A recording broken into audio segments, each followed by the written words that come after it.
niyo po ba siyang ilarawan? Anong klase po bang principal or VIP? Si Mayor Duterte? Simula nung 1988 hanggang 2008, kung saan kayo po'y nagtrabaho bilang driver security. Para sa akin po, mabait po si Mayor Duterte. And can you please share some incidents kung paano nyo po na-conclude na mabait si Mayor Duterte? This is 20 long years and I am sure marami ho kayong pwedeng ibahagi sa amin. Ano po yung personal nyong experience? Why you are saying mabait na principal si Mayor Duterte? Ganito po, minsan,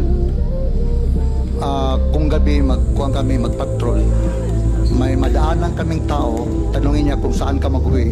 We out in the morning. Tapos sabi niya, pakilala siya, Mayor Duterte, saan kayo mag-uwi? Para hindi daw matakot. Sabi niya, sa Santa Cruz, Mayor, outside Davao City. May dalang bata, may dalang anak niya, 3. Husband, wife, at saka yung anak nila na maliit. Sinabihan ni Mayor yung backup, ihatid niyo sa Santa Cruz, Davao del Sur. So, inihatid nila. Aside from that, Mr. Buenaventura, bukod ho dun sa paghahatid, dun sa nadaanan yung mag-ina, ano pa ho yung mga insidenteng maaari nyo ibahagi sa Quad? Bakit nyo sinasabing mabait na principal si Mayor Duterte? Minsan po, manonood siya ng news every afternoon, 5 p.m. Minsan may maghingi ng tulong yung mga bata na malaki ang ulo. Tawagin niya ako. Tawagan mo si Bong. Sagutin mo ang gastos doon sa ospital. Tapos, huwag niyo na sabihin kung saan galing. By Bong, are you referring to Senator Bongo? Yes po, yes po.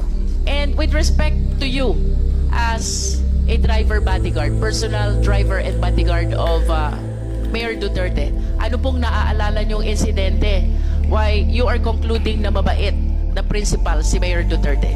Sa inyo pong personal na buhay, ano pong nagawa ni Mayor Duterte? Marami po.